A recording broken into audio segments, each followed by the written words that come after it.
கிறிஸ்துவுக்கு பிரியமானவர்களே, கிறிஸ்துவின் அன்பின் வாழ்த்துக்களை நான் உங்களுக்கு தெரிவித்துக் கொள்கிறேன்.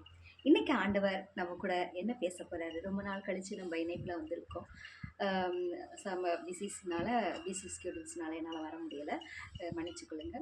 க இன்னைக்கு ஆண்டவர் நம்ம கூட என்ன பேச போகிறாரு அப்படின்னு பார்த்தீங்கன்னா, அ ந இந்த இந்த வருடம் இந்த ஆண்டு தொடங்கினதிலிருந்தே, 1ஆம் தேதியில இந்த ஆண்டு தொடங்கின ஜனவரி 1ஆம் தேதியிலிருந்தே ஆண்டவர் நம்ம கூட பேசுகிற ஒரே வார்த்தை, அ விசுவாசத்தை பத்தி தான் நம்ம கூட ஆண்டவர் பேசிக் கொண்டிருக்கிறார். அ அந்த விசுவாசம் எப்படி இருக்க வேண்டும்? அது எந்த அளவுக்கு இருக்க வேண்டும்? எப்படி நாம் ஆண்டவர் மீது விசுவாசமா இருக்க வேண்டும் என்பதை தான் ஆண்டவர் இதுவரைக்கும் நம்ம கூட பேசிட்டே வந்திருக்கிறாரு. அதில வேதாகமத்தில இருக்கிற பரிசுத்தவான்கள் எப்படிலாம் விசுவாசிச்சு ஆண்டவர்கிட்ட இருந்து ஆசீர்வாதங்களை பெற்றுக்கொண்டார்கள் என்பதை மூலமாகவும் நம்ம கூட பேசி நம்மளுடைய இருதயத்தை, மனதை, கலங்கி போய் கிடக்கிற நம்மளுடைய திடமில்லாமல் கிடக்கிற நம்மளுடைய மனதை திடப்படுத்தி, கலங்கி போயிருக்கிற நம்மளுடைய இருதயத்தை, குழம்பி போய் கிடக்கிற இருதயத்தை, நம்ம மனநிலைமை சீராக்கி அவர் வந்து கொண்டிருக்கிறார். இன்றைக்கும் அவர், இந்த வாரமும் இன்றைக்கும் அவரை நம்ம குழம்பி போய் கொண்டு திடமில்லாமல் ஒரு கன்ஃபியூஷனில் இருக்கிற நம்மளுடைய மனநிலைமையை அவர் திடமாக்கி, நம்மளுடைய கலங்கி போய் இருக்கிற நம்மளுடைய மனதை திடமனதாக மாற்றி, சோர்ந்து போயிருக்கிற நம்மளை தூக்கி எழுப்பி விடுகிற வார்த்தையை இன்னைக்கு ஆண்டவர் நம்ம கூட பேச போகிறார். அதே விசுவாசத்தை பற்றி தான். அந்த விசுவாசம் எப்படி இருக்க வேண்டும்? எப்படிப்பட்ட மாதிரியான விசுவாசத்தை நாம் ஆண்டவர் மீது வைத்தால் நம்மளுடைய திடமில்லாத மனம் திடமனதாகவும், குழம்பி கிடக்கிற மனநிலை, குழம்பி கிடக்கிற நம்மளுடைய வாழ்க்கை சீராகவும் மாறும் என்பது சந்தேகமில்லை. இந்த வார்த்தைக்கு ஆதாரமாக ஆண்டவர் நம்ம கூட பேசுகிற எந்த வசனத்திலிருந்து பேச போகிறார் அப்படின்னு பார்த்தீங்கன்னா, ரோமர் எழுதின சுவிசேஷம் 8ஆம் அதிகாரம் 24ஆம் வசனம், 24, 25. அந்த நம்பிக்கையினாலே நாம் ரட்சிக்கப்பட்டிருக்கிறோம். காணப்படுகிறதை நம்புகிறது நம்பிக்கை அல்ல, ஒருவன் தான் காண்கிறதை நம்ப வேண்டுவது என்ன? நாம் காணாததை நம்பினோமாகி அது வருகிறதற்கு பொறுமையோடே காத்திருப்போம். ஆண்டவர் நம்ம கூட பேச போகிற வார்த்தை, நாம் எப்படி இயேசுவின் மீது, கர்த்தராகிய இயேசு கிறிஸ்துவின் மீது நாம் எப்படி விசுவாசமாக இருக்க வேண்டும் என்று சொன்னால், காண்கிறதை அல்ல, காணாததை நாம் நம்ப வேண்டும். காணப்படுகிறதை நம்புகிறது நம்பிக்கை அல்ல. விசுவாசம் எப்படி இருக்க வேண்டும்னா, அதாவது சில பேருடைய வாழ்க்கையில் இது நடக்கும்னு சான்சஸ் அப்படி சொல்லணும்ல. கண்டிப்பாக அது நடக்கிறதுக்கான என் வாழ்க்கையில் இது நான் இதை எதிர்பார்த்துருக்கேன், ஏன்னா அதுக்கான வாய்ப்புகள் இருக்கிறது. அந்த நம்பிக்கையில் நான் சொல்கிறேன், என் வாழ்க்கையில் இந்த ஒரு ஆசீர்வாதம், இந்த ஒரு சக்ஸஸ்ஃபுல் நடக்கும். இல்லை சுகம் வேணும்னா, கண்டிப்பாக என் வாழ்க்கையில் சுகம் இருக்குது, சுகம் கண்டிப்பாக எனக்கு ஹீலிங் இருக்குது, தட் மீன்ஸ் ஹீல் ஆகுவேன் நான் ஏன்னா இந்த சான்சஸ் இருக்கிறதுனால ஹீல் ஆகுவேன். மேபி இது இல்லாட்டினா நான் கண்டிப்பாக ஹீல் ஆகிருக்க மாட்டேன்னு சொல்லுவேன் பாருங்கள். அதுக்கு பேர் நம்பிக்கை இல்லை, அதுக்கு பேர் விசுவாசம் இல்லை. காணாததை நம்புகிறோம் பார்த்தீங்களா, கிடைக்காத ஒன்று நம்புகிறோம் பார்த்தீங்களா, இல்லாத ஒன்று நம்புகிறோம் பார்த்தீங்களா. எனக்கு சுகம் அடைவதற்கு சான்ஸே இல்லை, வாய்ப்புகளே இல்லாத சூழ்நிலையில் நம்ம விசுவாசிக்கிறோம் பார்த்தீங்களா. That is the real true, that is the real believing of God Jesus Christ. அதுக்கு பேர் தான் உண்மையான விசுவாசம், உண்மையான நம்பிக்கை. எப்படின்னு பார்க்கலாமா? நம்ம ஆல்ரெடி பார்த்தோம்ல, நம்ம ஆபிரகாம் சாராள் பார்த்தோம். 2 பேர் கணவன் மனைவி. அவங்களுக்கு ஆண்டவர் வாக்கு கொடுத்தார். என்ன கொடுத்தார்? உங்களுக்கு நான் பிள்ளை தருவேன். ஃபஸ்ட்டு வாக்கு கொடுக்குறப்ப ஒரு வயது இருந்துச்சு. அந்த வயதில் அவங்களால முடியும். அவங்களுக்கு அந்த டயத்தில் அவங்களுக்கு வயது நம்பிக்கை இருந்துச்சு.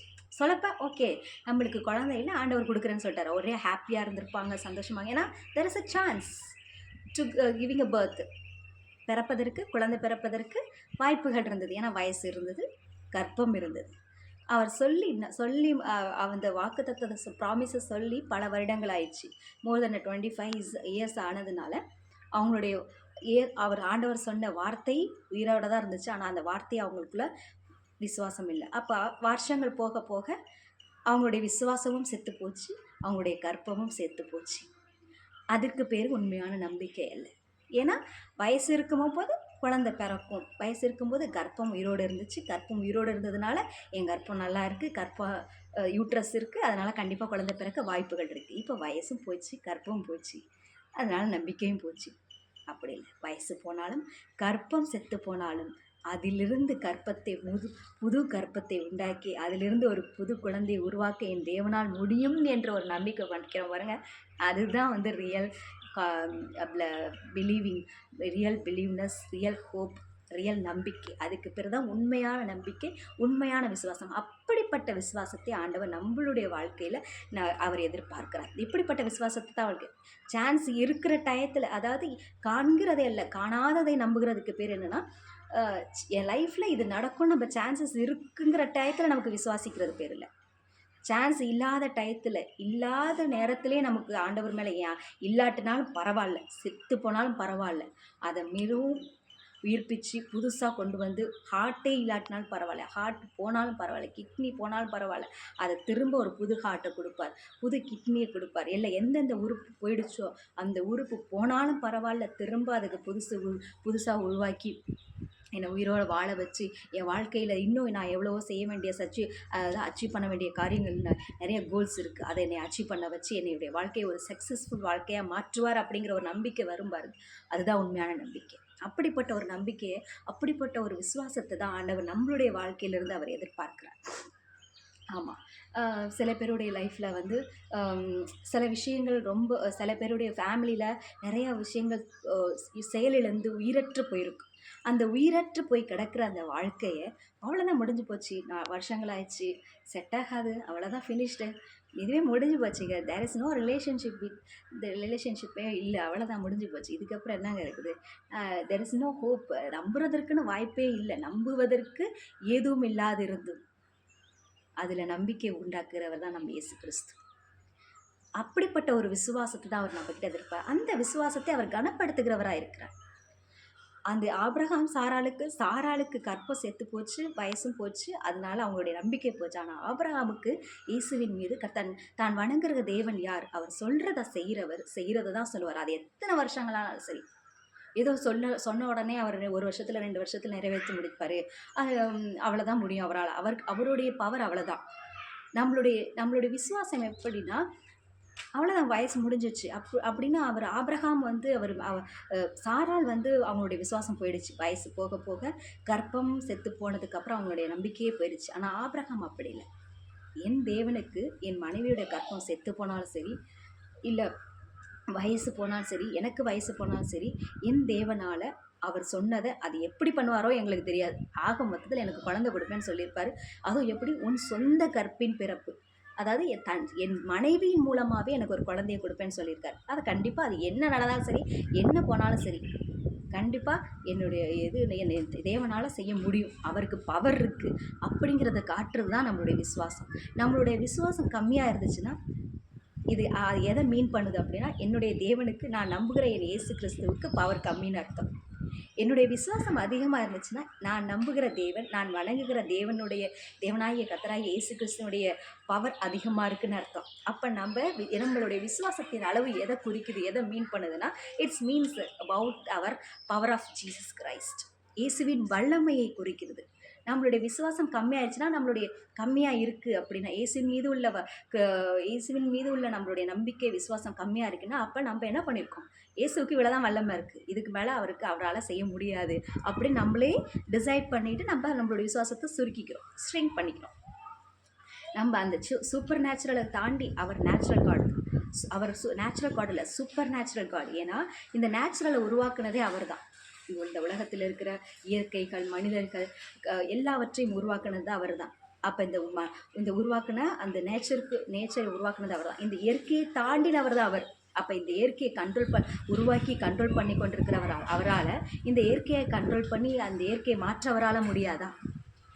அவருக்கு வல்லமை இருக்குது, உருவாக்குனவருக்கு. இப்போ ஒரு காரை வந்து ஒருத்தவங்க உருவாக்கியிருக்காங்க அப்படின்னா, அந்த காரை வந்து செயலிழந்து போயிடுச்சு, அந்த காரோடைய பவர் முடிஞ்சு போச்சு அப்படின்னா, அந்த காரை உருவாக்குனவங்களுக்கு தெரியும் எதனால ஃபால்ட்டு, இதை திரும்பவும் கொண்டு வர முடியுமா, திரும்ப மாற்ற முடியும் அப்படிங்கிறது அவங்க உருவாக்குனவங்களுக்கு தெரியும். அதே போல தான் நம்மளை உருவாக்குனவர் ஆண்டவராக இயேசு கிறிஸ்து. அவருக்கு தெரியாதா அவருக்கு பவர் கிடையாதா நம்மளுடைய வாழ்க்கையில் எதை மாற்றணும், இல்லை உள்ளுறுப்புகளை மாற்றுவதற்கு, புதுப்பிப்பதற்கு அவரால் சக்தி இல்லையா, இருக்காதா? நம்மளை படைச்ச ஆண்டவருக்கு நம்ம வாழ்க்கையில் ஏதாவது டிஃபால்ட் ஆயிடுச்சு, நம்மளுடைய வாழ்க்கையில் ஏதோ ஒன்று தடைப்பட்டுருச்சு, இல்லை நம்ம உள்ளுறுப்புகளில் ஏதோ ஒன்று ஃபால்ட் ஆயிடுச்சு, இல்லை நம்ம குடும்பத்திலே ஏதோ ஒரு சிக்கல் வந்துருச்சு, சமாதான குறைவு வந்துருச்சு, இல்லை நம்மளுடைய வாழ்க்கையில் தோல்வி வந்துருச்சுன்னா, உருவாக்கினவருக்கு, உருவாக்க தெரிஞ்சவருக்கு அதை மாற்ற தெரியாதா? உருவாக்க வல்லமை உடைந்தவருக்கு அதை மாற்றுவதற்கு வல்லமை இருக்காதா? நிச்சயமாக. உருவாக்குவதற்கே எவ்வளோ பெரிய வல்லமை தேவை. அவ்வளோ பெரிய வல்லமையோடு நம்மளை உருவாக்கினவர், அதில் இருக்கிற சின்ன சின்ன ஃபால்ட்டுகளை மாற்ற அவருக்கு வல்லமை இருக்காதானே? நிச்சயமாக முடியும் அன்பார்களே. விசுவாசிப்போம் ஆண்டவரே. ஆண்டவரோடு நம் காலங்கள் கழிந்தாலும், காலங்கள் ஒருவேளை அவர் சொன்ன வார்த்தைகளுக்கான காலங்கள், வருடங்கள் போயிருக்கலாம், காலங்கள் மாறி இருக்கலாம், நம்ம கூட இருந்த மனிதர்கள் மாறி இருக்கலாம், உறவுகள் மாறி இருக்கலாம், நம்ம வாழ்க்கையே, நம்ம படித்த படிப்புகள் மாறி இருக்கலாம், நம்ம வாழ்க்கை மாறி இருக்கலாம்.